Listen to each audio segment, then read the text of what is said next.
Ever since the REIT regime was announced 2 budgets back, everybody has been waiting with bated breath to see if there is any offering that actually takes off in India.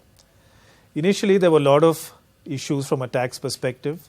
The main one was the MAT that was chargeable when any Indian developer flipped the shares of an SPV into the REIT. And fortunately, that was addressed in the budget last year. But I think one of the big things that's still holding up REITs from becoming a reality is the dividend distribution tax. Unfortunately, this is being seen as an ask by the industry for an incentive, and I think that's where the gap is. The way I look at it is that there should be no arbitrage between a REIT or a trust directly owning a property and earning rental income and distributing the net rent to the unit holders, or a REIT owning shares in a company that earns the rental income, earns the income, pays taxes, and then distributes the proceeds up to the unit holders.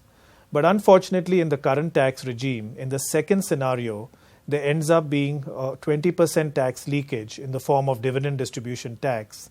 And that is the big ask from the budget this year that industry has been clamoring for.